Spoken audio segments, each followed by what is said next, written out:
This book starts with our heroes taking 20 to 30 minutes to leave the sewer tunnel system. These vampires all have super speed. It feels like it shouldn't take them that long. They are pursued during the final part of the trip, but only one enemy gets within striking distance, so that's not much of a problem. Argo Funk Book Review. Argo Funk Book Review. Our heroes return to their home base with Steve and one of the humans. The human reveals the Vampanese Lord got a prophecy. He must be the one who kills the three hunters. If anyone else kills them, the Vampanese will lose the war. So that explains why the Vampanese let our heroes escape unharmed. Also, they were confused because the prophecy only mentioned three hunters. The prophecy didn't say Debbie and Harkat would be there as tag-alongs. Steve is snotty the whole time. He won't stop bragging about the success of his great revenge plan. Too late, our heroes realize Steve's plan isn't over. A human army arrives and surrounds the building. The vampires decide to escape by jumping out the window and using super speed. Only Mr. Crepsley sprains his ankle by accident. Darren, Crepsley, and Harkat are captured and arrested. The police question Darren for hours. Luckily, one of the police officers works for the Vampanese. He purposely lets our heroes escape from jail. Steve is also taken by the police since they think he's a kidnapping victim. Instead of talking to the police, Steve murders a bunch of them and leaves the building. I don't know why he did that. He basically revealed to the humans that he's the true villain, when he didn't have to. It does provide a convenient cover for Darren's jailbreak. Our heroes try hiding in the underground tunnels, but the Vampanese won't let them. The big showdown has to take place after midnight. Otherwise, the title of this book won't make any sense. So the tunnels are blocked. Our heroes look for somewhere else to hide for the day. They get chased by an angry mob for a while, they fail to get help from Darren's schoolmate, and they eventually find an old silo. At midnight, they return to the tunnels. They find Vancha, who has weapons, and Police Chief Inspector Alice Burgess. Alice reluctantly agrees to help them stop the Vampanese. One tunnel is blocked with a combination lock. The correct combination is Steve's name. Speaking of which, I want to apologize for calling him Steve Leopard in my previous reviews. That is not his name. It is a nickname, which is used over a dozen times in this book, hence my confusion. Our heroes find themselves in the Cavern of Retribution, which has a fiery spike pit. There's also a high platform with Steve, Gannon, and the Vampanese Lord.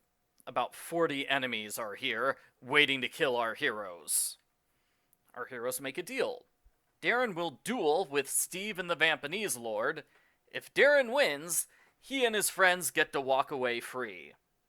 It would have been suitable to have this trilogy end with Darren dueling his two greatest enemies, but just like the last two books, Darren doesn't participate in the large battle.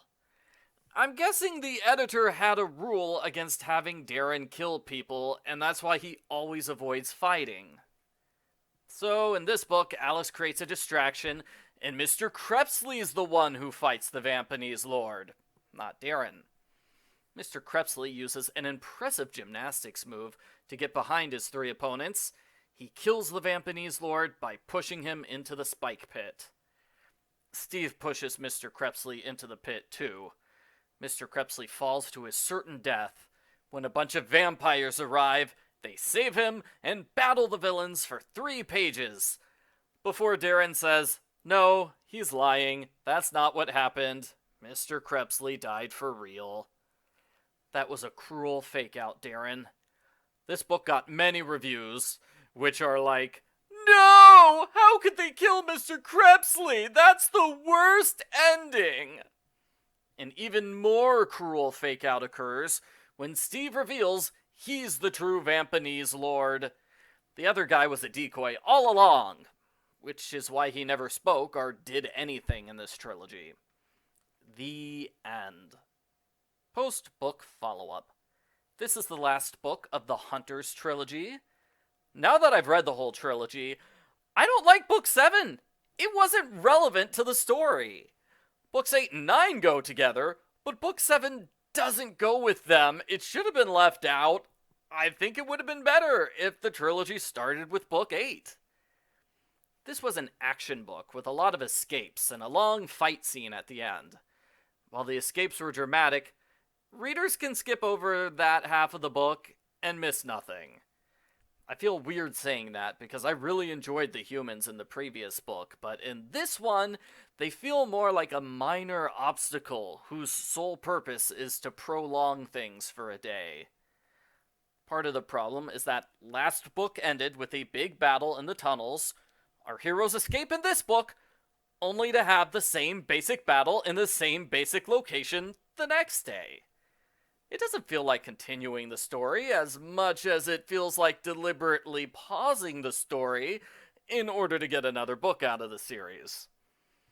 I thought Alice was an okay character, but the story would have been fine without her being at the final battle. It seems odd that our heroes brought her along to fight the Vampanese, only to immediately strike a bargain to let Alice and Debbie leave safely. At the end, Steve and Mr. Crepsley are both dangling off a cliff. For a while, Crepsley has the option of pulling Steve down with him into the pit. Imagine if Crepsley hadn't changed his mind on that point. The series would be very different. Overall, I didn't like this book much. It had good parts, but most of it felt like dragging the story out until our heroes could go back to the battle that was already in progress.